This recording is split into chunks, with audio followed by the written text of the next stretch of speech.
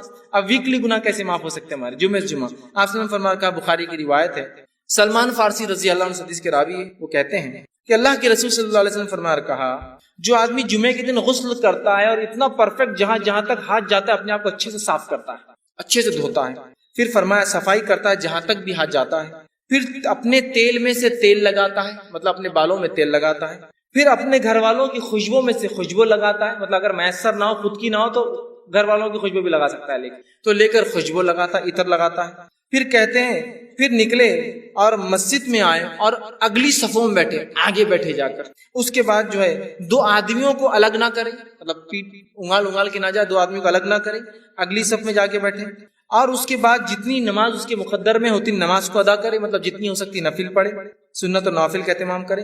جب امام خطبہ دیتا ہے تو خاموش رہ کر غور سے اس کے خطبے کو سنے کہ وہ کیا کہہ رہا ہے، اور اس کے بعد جمعہ ادا کرے.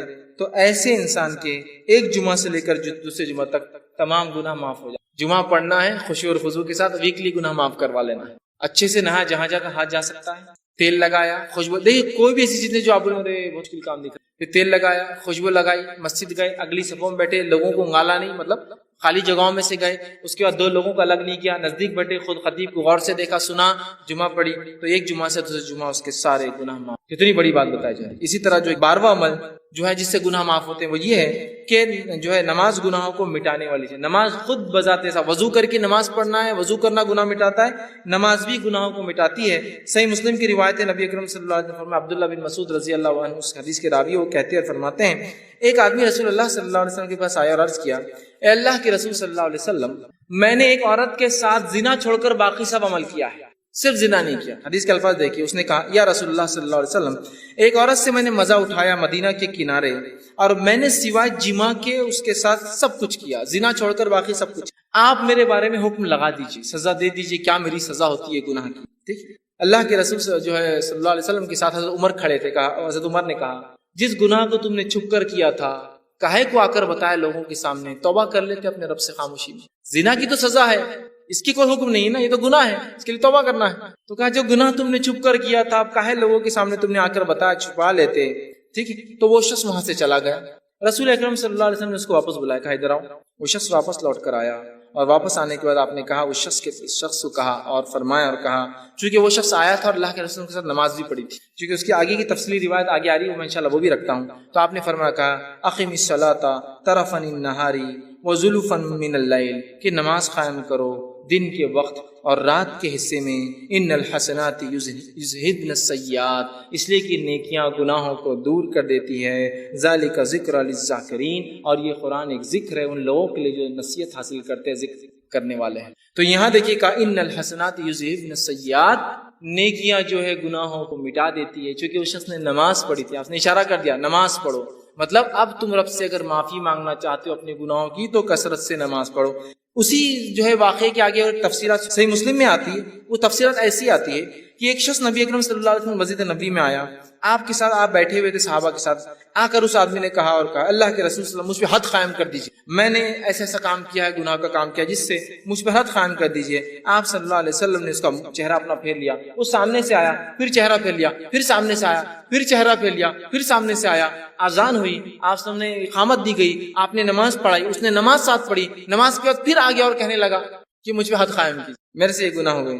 تب اللہ کے رسول صلی اللہ علیہ وسلم سے کہا اور پوچھا، جس وقت تو گھر سے نکلا تھا تو کیا تو نے اچھی طرح وضو کیا تھا؟ جب تو یہاں کے لیے آیا تھا مجھ سے ملنے تو نماز کا وقت بھی تھا، تو نے گناہ کیا تھا، وضو کر کے آیا؟ تو اس نے کہا کیوں نہیں، میں نے کیا تھا اللہ کے رسول صلی اللہ علیہ وسلم. پھر فرمایا کہ ہمارے ساتھ تو نے نماز بھی پڑھی؟ تو اس نے کہا ہاں میں نے آپ کے ساتھ نماز بھی پڑھی ہے. تو آپ نے فرمایا، کہا اللہ نے جو ہے تجھے بخش دیا ہے اور تیری کوئی حد نہیں، اللہ نے تجھے معاف کر دیا ہے، تیری کوئی حد نہیں یاد رکھی. تو یہ روایت اس طرف اشارہ کر رہی ہے کہ انسان جس سے گناہ ہو جاتے ہیں، گناہ ہوئے ہیں جو پاسٹ میں پچھلی زندگی میں اس نے کیے ہیں، اب لوگوں کے سامنے جا کر رسوا ہونے کی ضرورت نہیں ہے. اپنے رب کے سامنے کثرت سے نماز ادا، کثرت سے نماز پڑھے، اس لیے کہ نمازیں ان الحسنات یذہبن السیئات، نیکیاں گناہوں کو دھو ڈالتی، مٹا دیتی. تو ہم نماز کی دیکھیے کتنی فضیلت ہے. اس لیے میں نے شروع میں کہا تھا نماز پڑھنے والوں کے بڑے فائدے، اس لیے کہ وہ بہت ساری فضیلتوں کا فائدہ یوں ہی اٹھا لے رہے بغیر سوچے سمجھے. اسی طرح صحیح بخاری کی روایت ہے، رسول اللہ صلی اللہ علیہ وسلم نے فرمایا، کہا کہ جو فرشتے شخص کے لیے دعا کرتے رہتے ہیں، جو اپنی نماز کی جگہ اس وقت تک بیٹھا ہوتا ہے، جیسا جہاں نماز پڑھی اور وہیں بیٹھا ہوتا ہے جب تک کہ اس کا وضو ٹوٹ نہ جائے، فرشتے اس کے لیے مغفرت کی دعا کرتے ہیں، اللہ اس کو معاف کر، اس کو بخش دے، اس پر رحم۔ جب کوئی وضو کرتا ہے، مسجد آتا ہے، نماز پڑھتا ہے اور جس جگہ نماز پڑھی وہیں بیٹھا ہے، ذکر کر رہا ہے، اذکار کر رہا ہے، تب جب تک وہ وضو میں رہتا ہے تب تک فرشتے اللہ کے دعا کرتے ہیں، اللہ اسے معاف کر، اس پر رحم کر، اس کی مغفرت کر، اس کو بخش دے۔ نماز پڑھنا ایک بہت بڑا عمل ہے، یاد رکھیے، اس کو ہم کریں، یہ معاف کر۔ اسی طرح 13واں وہ عمل جس کے کرنے سے اللہ سبحانہ تعالیٰ ہمارے گناہوں کو معاف کرتا ہے، وہ یہ ہے، اتنا آسان عمل ہے کہ جس کی کوئی انتہا نہیں، یاد رکھیے اس عمل کی۔ اور نبی اکرم صلی اللہ علیہ وسلم نے اس عمل کے تعلق سے ہمیں بتایا، صحیح بخاری کی روایت ہے، حدیث کے الفاظ دیکھیے اس طرح سے، بخاری کی روایت، آپ نے فرمایا، ابو ہریرہ اس کے راوی، اور وہ کہتے ہیں رسول اللہ صلی اللہ علیہ وسلم نے فرمایا اور کہا، جو شخص دن میں 100 مرتبہ سبحان اللہ و بحمدہ کہتا ہے، جو شخص دن میں 100 مرتبہ سبحان اللہ و بحمدہ کہتا ہے، اس کے گناہ مٹا دیے جاتے ہیں، خواہ سمندر کی جھاگ کے برابر ہو۔ صرف 100 مرتبہ کیا پڑھتا ہے؟ سبحان اللہ و بحمدہ۔ اپنے رب کی پاکی جو شخص 100 مرتبہ دن میں سے بیان کرتا ہے، اس کے تمام گناہ معاف کر دی جاتے ہیں، حتیٰ کہ اگر وہ گناہ سمندر کی جھاگ کے برابر بھی ہو۔ یہ تمام باتیں صغائر کے تعلق سے، صغیرہ گناہ کتنے بھی ہو، سبحان اللہ و بحمدہ 100 مرتبہ پڑھے، گناہ معاف۔ صحیح بخاری کی دوسری روایت، اس میں ابو ہریرہ رضی اللہ عنہ فرماتے، اللہ کے رسول صلی اللہ علیہ وسلم فرمایا اور کہا، اور آپ نے فرمایا، 2 کلمے ایسے ہیں جو رحمان کو بڑے پیارے ہیں، زبان پر بہت ہلکے ہیں اور میزان میں بہت بھاری پڑیں گے، سبحان اللہ و سبحان اللہ العظیم۔ تو یہاں پہلی روایت میں کہا سبحان اللہ و، جو شخص 100 مرتبہ پڑھتا ہے، اگر اس کی برائیاں، گناہ سمندر کے جھاگ کے برابر بھی ہو تو یہ اس کو مٹا دیتا۔ ہم کوشش کریں کثرت سے اس ذکر کو کریں۔ 100 مرتبہ میں سمجھتا ہوں بہت آسان ہے، ہر نماز کے 20 باندھ لے تو 100 ہو جاتے، 5 بہرحال کوئی چاہے تو ایک ساتھ بھی پڑھ سکتے۔ اسی طرح 14واں وہ عمل 14 وہ عمل جسے کرنے سے گناہ مٹ جاتے ہیں، اس عمل کے تعلق سے آپ نے فرمایا، اور وہ عمل ہے جسے 100 گناہ معاف ہو جاتے ہیں، 100 سنس معاف ہو جاتے ہیں۔ وہ کیا ہے؟ ابو ہریرہ رضی اللہ عنہ فرماتے، صحیح بخاری کی روایت، آپ نے فرمایا اور کہا، جو شخص لا الہ الا اللہ وحدہ لا شریک لہ لہ الملک ولہ الحمد وہو علی کل شیء قدیر، ایک دن میں 100 بار کہتا ہے لا الہ الا اللہ وحدہ لا شریک لہ لہ الملک ولہ الحمد وہو علی کل شیء قدیر، عام زبان میں اس کو چوتھا کلمہ بولتے ہیں۔ جو شخص اس کو 100 مرتبہ پڑھتا ہے تو آپ نے فرمایا اس کا ثواب کیا ہے؟ 10 گردن آزاد کرنے کا ثواب، 10 غلاموں کو آزاد کرنے کا ثواب، 100 نیکیاں لکھی جاتی، 100 اس کے بارے میں جس کو کہیں گے گڈ ڈیڈز لکھے جاتے ہیں، نیکیاں لکھی جاتی ہیں۔ پھر فرمایا اس کی 100 نیکیاں لکھی جاتی ہے اور 100 برائیاں اس کی مٹا دی جاتی ہے، اور شیطان کے وسوسوں سے، شکنجے سے، اس کے بہکانے سے، پھسلانے سے وہ شخص شام تک محفوظ رہتا ہے۔ جب سے پڑھا صبح سے لے کر شام تک محفوظ رہتا ہے۔ دیکھیے کتنا آسان کلمہ ہے، اس کلمے کو جو 100 مرتبہ، 10 غلام آزاد کرنے کا ثواب، 100 نیکیاں لکھ دی جاتی ہے، 100 برائیاں مٹ جاتی ہے، اور اس صبح سے لے کر شام تک شیطانی پورے حملوں سے وہ اپنے نفس کو محفوظ کر لیتا ہے۔ تو ہم کوشش کریں کثرت سے اس کلمے کو پڑھے، بہت آسان ہے۔ اسی طرح 15 وہ عمل جس کے پڑھنے سے گناہ معاف ہوتے، جو حدیث میں آتا ہے، وہ یہ ہے نماز کے بعد تسبیحات کا کہنا۔ نماز کے تسبیحات کا کہنا، صحیح مسلم کی روایت ہے، آپ صلی اللہ علیہ وسلم نے فرمایا اور کہا، جو شخص ہر نماز کے 33 مرتبہ سبحان اللہ، 33 مرتبہ الحمدللہ اور 33 مرتبہ اللہ اکبر کہتا ہے، جو کہ 99 ہوتے ہیں، اور پھر 100 کہتا ہے، مطلب 100 بار کہتا ہے لا الہ الا اللہ وحدہ لا شریک لہ لہ الملک ولہ الحمد وہو علی کل شیء قدیر، وہ پچھلا کلمہ جو تھا، تو آپ نے فرمایا کہ اس کی ساری خطائیں معاف کر دی جائیں گی، اگرچہ سمندر کے جھاگ کے برابر کیوں، پورے اس کے گناہ معاف کر دی جاتے ہیں، چاہے سمندر کے جھاگ کے برابر کیوں نہ ہو۔ کتنا آسان ہے نا، 33 مرتبہ سبحان اللہ، 33 مرتبہ الحمدللہ، 33 مرتبہ اللہ اکبر، آخر میں کہنا ہے لا الہ الا اللہ وحدہ لا شریک لہ لہ الملک ولہ الحمد وہو علی کل شیء قدیر۔ اور رسول اکرم صلی اللہ علیہ وسلم ہر نماز کے بعد یہ کیا کرتے تھے، آپ کا یہ معمول تھا، یاد رکھیں، عادت شریفہ تھی کہ ہر نماز کے بعد یہ ذکر و اذکار، اور بھی ہے لیکن اس میں یہ بھی شامل آپ ہمیشہ کیا کریں۔ ہم بھی کوشش کریں کہ ہر نماز کے بعد معمول بنا لیں کہ ہم ان تسبیحات کو پڑھیں۔ 16واں وہ عمل جس سے کرنے سے گناہ معاف ہونے کی جو بشارت دی گئی بات بتائی کہ وہ یہ نیک لوگوں کی مجلس میں بیٹھنا، اللہ کا ذکر جہاں ہو رہا ہے اس مجلس میں بیٹھنا، یہ ہے اس کا ثواب یہ کہ اس سے بھی پچھلے گناہ معاف کر دی جاتے ہیں، انسان کی مغفرت کر دی جاتی ہے۔ صحیح مسلم کی روایت ہے، بہت لمبی حدیث، ابو ہریرہ رضی اللہ عنہ حدیث کے راوی ہے، اس حدیث کے اندر ہے کہ فرشتے جو ایسی مجلسوں کو ڈھونڈتے رہتے ہیں جہاں اللہ کا ذکر ہوتا ہے، جب وہ ایسی مجلسوں کو پا لیتے تو ایک دوسرے کو اشارہ کرتے ہیں کہ ویسی مجلس مل گئی جہاں اللہ کا ذکر ہو رہا ہے، اور پھر سارے فرشتے آ جاتے ہیں اور وہ فرشتے جمتے جاتے ہیں، حتیٰ کہ بہت اوپر تک، آسمان تک فرشتے قطار در قطار جم جاتے ہیں، اور جو ہے اس کے بارے میں پھر جو ہے اللہ رب العزت ان سے پوچھتا ہے، حالانکہ اللہ کو پتا ہوتا ہے کیا ہے، تو اللہ پوچھتا ہے کہ میرے بندوں کو کیسے پایا، وہ کیا کر رہے تھے؟ تو کہا اللہ وہ جو ہے تجھ سے جنت کا سوال کر رہے تھے، اور کیا کس چیز سے پناہ مانگ رہے تھے؟ اے اللہ وہ تیرے بندے جو جمع تھے وہ جہنم سے پناہ مانگ رہے تھے۔ تو اللہ رب العزت فرشتوں کو گواہ بنا کر کہتا ہے، اے فرشتوں تم اس چیز پہ گواہ رہنا کہ میں نے ان بندوں کو جو ہے بخش دیا ہے، ان کو جو ہے معاف کر۔ تو فرشتے کہتے ہیں اللہ اس مجلس میں ایک شخص ایسا تھا جو اپنے کام کے لیے آیا تھا اور آ کر بس آیا تھا یوں ہی بیٹھ گیا، تو اللہ رب العزت فرماتا ہے کہ بندو میں نے اس کو بھی معاف کر دیا، اس لیے کہ ایسی مجلس میں بیٹھنے والا بے نصیب نہیں ہو سکتا، بد نصیب نہیں ہو سکتا۔ مطلب ان مجلسوں کے فضائل لے کے جو اللہ کا ذکر ہوتا ہے، اور ہمارا معاملہ ہے کہ جو اللہ کا ذکر ہوتا ہے وہ مجلس سے بہت ہم کو کاٹا آتا ہم کو اس بیٹھنے سے بہت مشکل ہوتی ہے، ارے اب جاؤ بیٹھو۔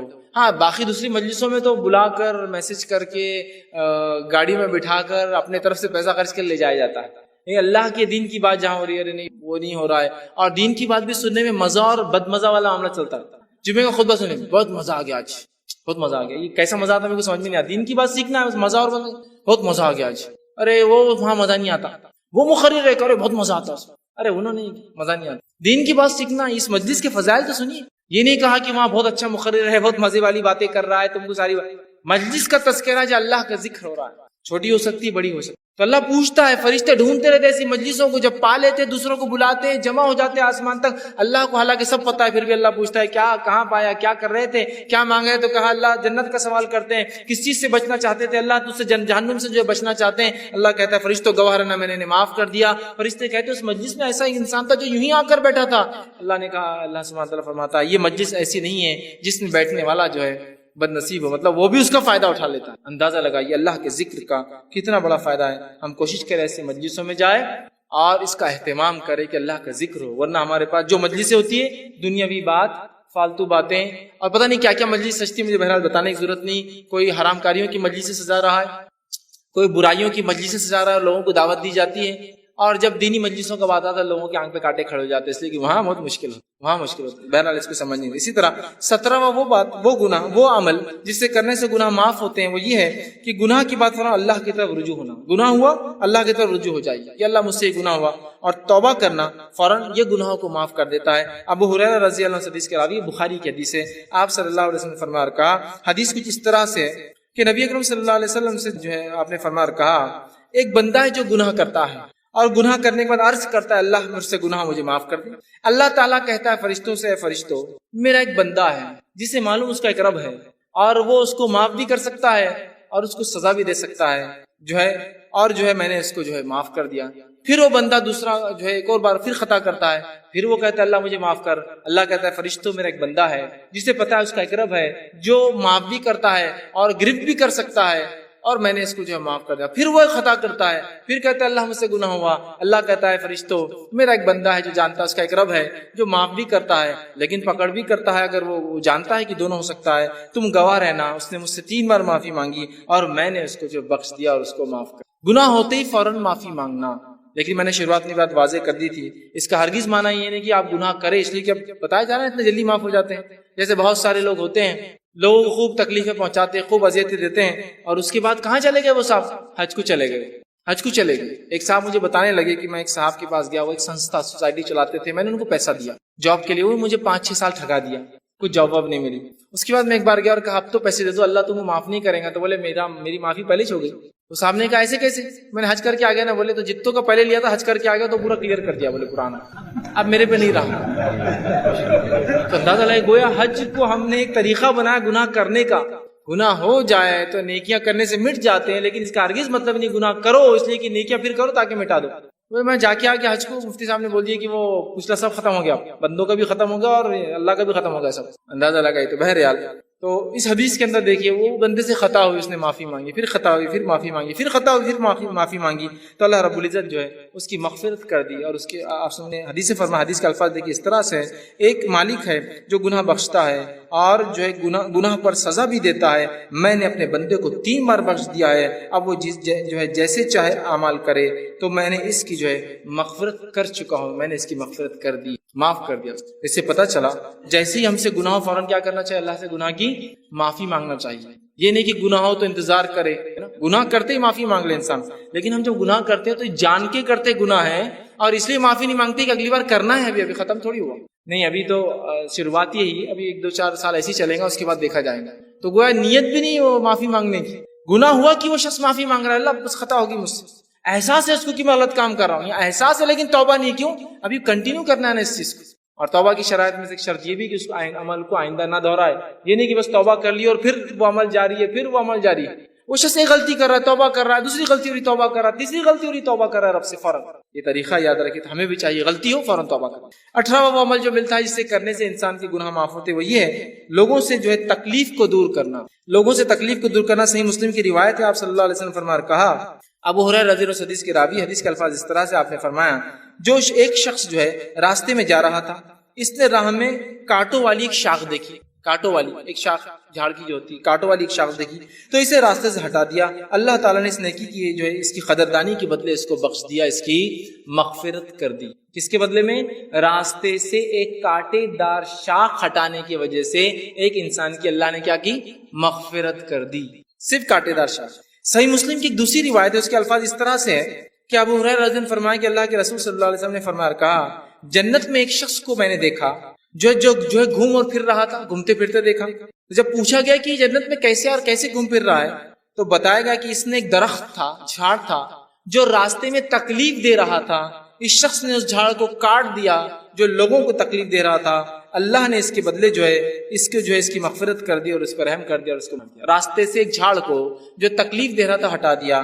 اس سے پتہ چلتا ہے کہ تکلیف کو راستے سے ہٹانا، لوگوں کو تکلیف دینے والی چیزوں کو ہٹانے سے کیا ہوتی ہے؟ اللہ ہمارے گناہوں کو معاف کرتا ہے، ہماری مغفرت۔ اب اللہ ہم پر رحم کرے، ہم راستے میں تکلیف دہ چیز جاننے کو اپنا مقصد حیات سمجھنے لگ گئے ہیں نا۔ اچھا خاصا روڈ ایک جھاڑ لگا دو، بولے جھاڑ لگائیں گے تو پھر دکان کا ٹپ آگے کر دیں گے، پھر کمرے کو آگے بڑھا لیں گے، پھر سب آگے بڑھ جاتا ہے، پھر اگلے 2-4-10-12 سال کے ایک اور جھاڑ آگے لگا دو، پھر اس کو کیج بنا دو، پھر اس تک ایک دیوار، پھر گھر تھا 10 فٹ پیچھے اور ابھی 12 فٹ روڈ پہ آ گیا، دھیرے دھیرے جھاڑ لگاتے جاؤ، گھر آگے بڑھاتے جاؤ۔ اس شخص نے ایک جھاڑ جو راستے میں تکلیف دے رہا تھا کاٹ دیا۔ عام اعتبار سے جھاڑ نہیں کاٹنا چاہیے، یاد رکھیے، بلا وجہ، لیکن ضرورت تھی۔ ایک شخص نے کانٹے دار جو ہے چھڑی جو راستے میں پڑی تھی ہٹا دی، جو لوگوں کو چبھ رہی تھی۔ آج ہم لوگوں کے راستے بند کرنے کانٹے لگا دیتے ہیں، لوگ جا رہے ہیں، یہاں سے راستہ ذرا بند کرنا پڑے۔ یہ الگ بات ہے کسی کی زمین جائیداد ہو اور لوگ اس میں گھس رہے ہوں تو آپ روک سکتے ہیں، لیکن لوگ رکا رہے نہیں، یہ راستے کو اپن ختم کر دیں گے، تھوڑی دیر بعد اپنے گھر کو اپن ادھر سے بند کر کے پورا لے لیں گے، ایریا لگا دو کانٹے۔ لوگوں نے لانا نہیں ہوتا، گلی جہاں جا کے ختم ہوتی ہے، جس کا آخری گھر ہے وہ ادھر کا بھی لینا شروع کر دیتا ہے، دھیرے دھیرے کچرا، کانٹے، غلاظت اور ایریا کیپچر۔ آپ نہیں کر سکتے کوئی راستے کو بند، یاد رکھیے، کسی بھی قسم کا ہو، کتنا ہی چھوٹا اور بڑا ہو، یاد رکھیے کھلا رکھنا ہے راستوں کو، ہم کو یاد رکھیے۔ تو راستے کو اس نے ہٹا دیا۔ انسانوں سے تکلیف دہ چیز ہٹانے سے بھی اللہ رب العزت مغفرت کرتا ہے اور معاف کرتا ہے، گناہ ہمارے معاف ہوتے۔ تو ہم کوشش کریں ہم سے کسی کو تکلیف نہ ہو اور ہم راستے سے تکلیف کو ہٹانے والے بنے، اس لیے کہ یہ ہمارے ایمان کا حصہ ہے۔ نبی اکرم صلی اللہ علیہ وسلم نے فرمایا ایمان کی 70 سے زیادہ 77 کے قریب شاخیں ہیں، اس میں سب سے افضل شاخ لا الہ الا اللہ ہے، اور سب سے نچلی جو ہے وہ ہے راستے سے تکلیف دہ چیز کو ہٹانا۔ تو یہ ہمارے ایمان کا بھی حصہ ہے۔ ہماری گاڑیاں کہاں پارک ہو رہی ہے، ہماری چیزیں جو ہم رکھ رہے ہیں تو اس سے کیا کسی کو تکلیف ہو رہی ہے نہیں ہو رہی ہے، بہت سوچنا پڑے گا آپ کو، اس لیے کہ راستے سے تکلیف دہ چیز ہٹانا ہمارا طریقہ ہے، راستے میں تکلیف پیدا کرنا یہ مومن کا شیوا۔ 19واں وہ عمل جس سے کرنے سے گناہ معاف ہوتے ہیں جو حدیث میں آتا ہے وہ یہ ہے، جو ہے کوئی تکلیف آنے پر صبر کرنا۔ ایک تو دوسروں کو تکلیف نہیں دینا اور ایک اپنے پہ تکلیف آئے تو صبر کرنا، یہ بھی جو ہے نیکیاں دیتا ہے، یاد رکھیں گناہوں کو معاف کرتا ہے۔ نبی اکرم صلی اللہ علیہ وسلم نے فرمایا، صحیح مسلم کی روایت ہے، عبداللہ بن مسعود رضی اللہ عنہ اس کے راوی اور کہتے ہیں کہ ایک دن رسول اللہ صلی اللہ علیہ وسلم کے جو ہے پاس میں گیا، آپ جو ہے بخار میں مبتلا تھے، میں نے آپ کے جسم مبارک پہ ہاتھ رکھے تو آپ کو بہت شدید بخار تھا۔ آپ صلی اللہ علیہ وسلم کے تعلق سے میں نے سوال کیا کہ اللہ کے رسول آپ کو تو بہت زیادہ بخار ہے، تو آپ صلی اللہ علیہ وسلم نے فرمایا مجھے 2 آدمیوں کے برابر بخار آتا ہے، مطلب اتنا بخار آپ کو آتا تھا جتنا 2 آدمیوں کا آتا ہے، مجھے 2 آدمیوں کے برابر بخار آتا ہے، ٹھیک ہے۔ تو عبداللہ ابن مسعود رضی اللہ عنہ فرماتے تو آپ کو اجر بھی دوہرا ہوگا، تو کہا مجھے اجر بھی اس کی وجہ سے دوہرا ملتا ہے۔ پھر فرمایا کہ کوئی ایسا مسلمان نہیں جس کو تکلیف پہنچے، بیماری ہو، کوئی تکلیف ہو، مگر اللہ تعالیٰ اس کے بدلے میں اس کے گناہ معاف کر دیتا ہے، جیسے ایک سوکھے درخت سے اس کے پتے جھڑ جاتے ویسے اس کے گناہ جھڑ جاتے ہیں۔ دوسرے ایک حدیث کے اندر الفاظ اس طرح سے مسلم کی روایت ہے، جابر بن عبداللہ رضی اللہ عنہ بیان کرتے ہیں کہ اللہ کے رسول صلی اللہ علیہ وسلم جو ہے مسیب جو رضی اللہ عنہ ایک صحابیہ تھے، ٹھیک، ان کے یہاں گئے، ان کو بخار آیا ہوا تھا، تو انہوں نے بخار کو برا بلا کہا، بخار کو.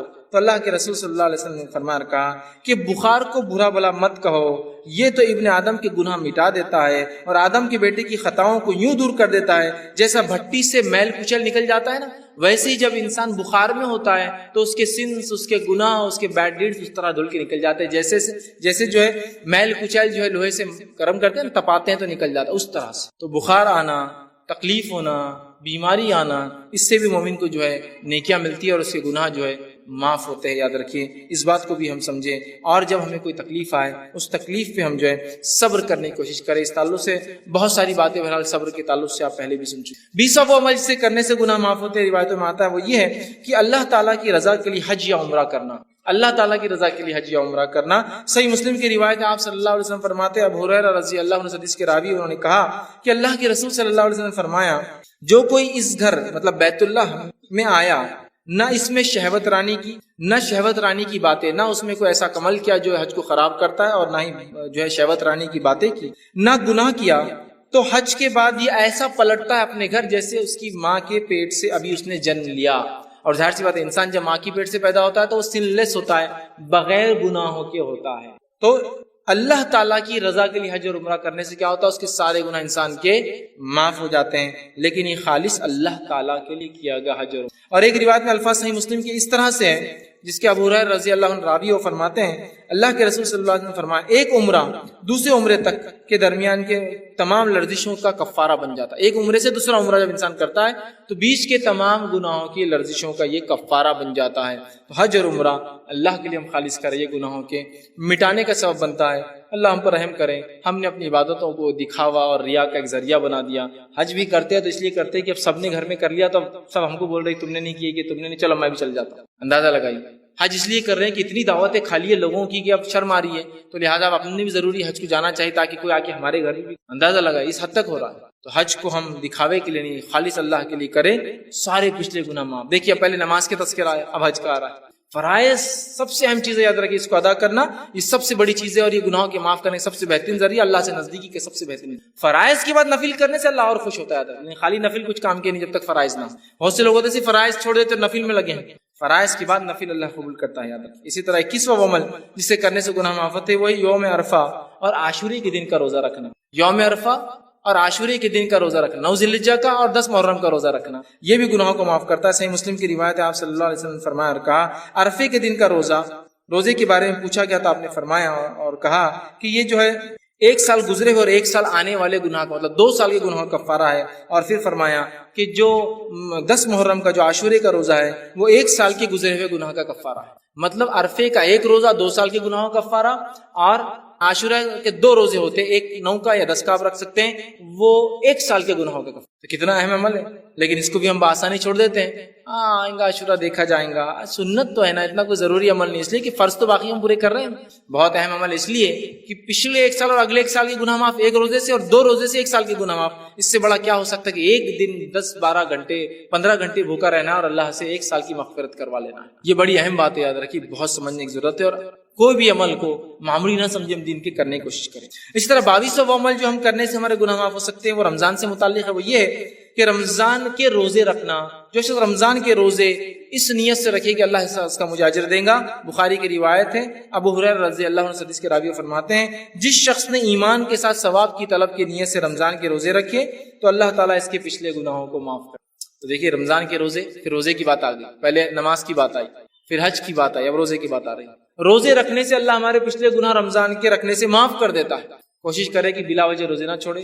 خاص طور سے دیکھا ہے تو عورتیں بہت روزے چھوڑتی ہیں، مرد بھی چھوڑتے ہیں بہانے اور بڑے ان کی عادتیں اور لت اور فلاں فلاں، لیکن عورتیں بہت وہ کرتی ہیں، اس لیے کہ والدین بولتے نہیں بچی ہے، ایک بچی کمزور رہتی بچیاں، اس لیے ہم روزہ نہیں رکھا ہے، اور وہ کمزوری اور نہیں رکھانے میں شادی ہو گئی، پھر اس کے بچے ہو گئے، فلاں ہو گئے، بیچاری کو عادت ہی نہیں لگی روزے کی. کبھی روزہ رکھے تو چکر آ رہے، روزہ رکھے تو گر جاتی، روزہ رکھے تو ہیموگلوبن کم ہو جا رہا، روزہ رکھے تو فلاں ہو جا رہا، روزہ رکھے تو یہ ہو جا رہا. عادت نہیں ہے نا. 10 سال ہو جاتے انسان بالغ ہوتا ہے روزہ رکھنا ہے، تو آپ پہلے سے ٹریننگ دیجیے نا. عمر بن خطاب رضی اللہ عنہ کو دیکھا گیا، چھوٹے چھوٹے ان کے بچے تھے، آپ نے روزہ رکھوایا. کسی نے کہا امیر المومنین آپ کے بچے چھوٹے، روزہ کیوں رکھوایا؟ کہا عادت ڈالنے کے لیے. ظاہر سی بات 10 سال میں نماز فرض ہے تو روزہ بھی ہے، تو اچانک اب 10ویں سال کا بچہ پورے 30 روزے رکھیں گا، ٹریننگ دینا پڑیں گی نا. 5-6 سال کا تو 2-4 رکھا، 7 سال کا تو 10 رکھا، 8 سال کا ہوا تو 10-15 رکھا، 9 سال کا ہوا تو 20 رکھا، 10 سال میں آیا تو ظاہر سی اب 30 رکھنے کی طاقت آ گئی، اس لیے ٹرینڈ ہو چکا ہے. تو بہرحال یہ کرنے کی ضرورت ہے، رمضان کے روزے رکھنا. اسی طرح 23واں عمل جسے کرنے سے جو ہے اللہ سبحانہ تعالیٰ پچھلے گناہوں کو معاف کر دیتا ہے، وہ 23واں عمل یہ ہے کہ جو شخص رمضان کی رات میں قیام کرے، نماز پڑھے. اس لیے کہ آپ نے فرمایا اور کہا، بخاری کی روایت ہے، جس شخص نے رمضان کی راتوں میں قیام کیا ایمان اور اس حالت میں کہ اللہ سے ثواب طلب کرنے کی نیت سے، اس کے پچھلے سارے گناہ معاف ہو جائیں. اس میں کہا من صام رمضان ایمان و احتساب، جس نے رمضان کے روزے رکھے ایمان اور احتساب اس نیت سے کہ اجر دے تو اس کے پچھلے گناہ. یہاں کا من قام رمضان، جس نے رمضان میں قیام کیا، نماز اور اس نیت سے کہ اللہ اجر دیں گا، اس کے پچھلے گناہ معاف. تو رمضان کے قیام کو معمولی نہ سمجھے، کوشش کرے کہ ہم رمضان میں خوب سے خوب قیام کرے، زیادہ زیادہ کرے، تاکہ ہم اس اجر اور ثواب کے مستحق ہوں کہ پچھلے سارے گناہ. اسی طرح جو ہے 24واں وہ پوائنٹ جس کے تعلق سے آتا ہے کہ جو شخص رمضان سے وہی متعلق ہے جو عمل کرنے سے گناہ معاف ہوتے ہیں، لیلۃ القدر میں قیام کر. رمضان میں تو ہے، لیلۃ القدر کا بھی آتا ہے. بخاری کی روایت آپ نے فرمایا اور کہا، جس شخص نے ایمان اور ثواب کی نیت سے شب قدر میں قیام کیا، اس کے پچھلے گناہ معاف کر دی جاتے. اب لیلۃ القدر یہ کوئی ایک رات نہیں ہے جیسا کہ ہوتا ہے آج عموماً، جو آج 27 ہے اور ہمارے پاس یہ رائے ہے ہندوستان میں کہ 27 کو لیلۃ القدر سمجھتے نہیں. لیلۃ القدر جو ہے آخری عشرے کی 5 طاق راتوں میں سے کوئی ایک رات ہے، یاد رکھیں. جو کہ 21 رمضان جو جا چکا ہے وہ بھی ہو سکتی تھی، 23 رمضان جو کہ وہ بھی گزر چکا ہے وہ بھی ہو سکتا، 25 رمضان جو وہ بھی گزر چکا وہ بھی ہو سکتا تھا، آج 27 ہے یہ بھی ہو سکتا ہے، اور آنے والی 29 بھی ہو سکتی ہے. لیکن افسوس کی بات ہے ہم لوگ صرف ایک رات مناتے. کیوں نہیں؟ 5 راتیں جاگنا نہیں ہوتا، بہت مشکل ہوتی، جاب کا مسئلہ، آخری عشرے میں تو دھندا ہوتا، بزنس ہوتا، چھوڑ کے جا سکتے، فلاں ہیں. یہ لوگ جو جاگ نہیں سکتے، بزنس نہیں چھوڑ سکتے، نوکری نہیں چھوڑ سکتے، ان سے کبھی سوال ہو کہ آپ کی بہن کی بھائی کی شادی کتنے راتیں جاگے؟ تو میری بہن کی شادی کا کیا پوچھ رہا، 15 راتیں جاگ کے نکالا میں. ماشاء اللہ. آپ بیمار ہوئے تو کتنی راتیں؟ ارے بیمار ہو گئے امی ہمارے ابا تو 10 راتیں 20 راتیں ہم جاگ کے نکالے. بچے کی پیدائش کے اندر میری کئی راتوں کی نیند نہیں ہوئی، تو یہ سب برداشت ہوتا ہے. لیکن دین کے لیے 5 راتیں جاگنے کو تیار نہیں، دنیا کے لیے، تکلیف کے لیے، مصیبت کے لیے، شادی کے لیے، بیاہ کے لیے. بلکہ شادی بیاہ میں تو رج جگہ بول کے ایک سسٹم ہی ہوتا ہے راتوں میں جاگنے کا. اور پھر ایک نتیجہ یہ ہے کہ ڈپلیکیٹس نائٹس اتنے بنا لیتے ہیں کہ ریئل نائٹ جب آتی ہے تو چھوڑ دیتے ہیں. اور اگر شب قدر کو پانا ہے اور اگر اس کو پانے کے لیے بھی کوشش کر رہے ہیں تو 5 راتوں میں سے ایک ہے، اور اس میں پھر 5 میں سے بھی کیا کرتی معلوم ہم نے؟ ایک رات کو خاص الگ کر دی، بولے وہ 27 کی 6 ہو. اور وہ بھی کیسے منا رہے ہیں؟ اس کے منانے کا بھی ڈھنگ بہرحال ایک سے ایک انداز لوگوں نے اپنائے ہوئے ہیں. اس لیے کہ بہت سے لوگوں کے تو شاید اب تک بھی نمبر نہیں لگے ہوں گے توا اسپاٹ پر، اب نمبر آئے گا ان کا. عشاء کے بعد سے لائن میں کھڑے ہوں گے، کباب کی دکان پر، چکن کی دکان پر، توا اسپاٹ پر، ڈھابے پہ نمبر لگے ہوئے ہوں گے ابھی کہ ابھی مجھے کھانا. تو کیا پھر منانا ہے تو یہ طریقہ ہے اس کا، یہ کرنا ہے اس کا. بہرحال یہ سمجھنے کی ضرورت ہے.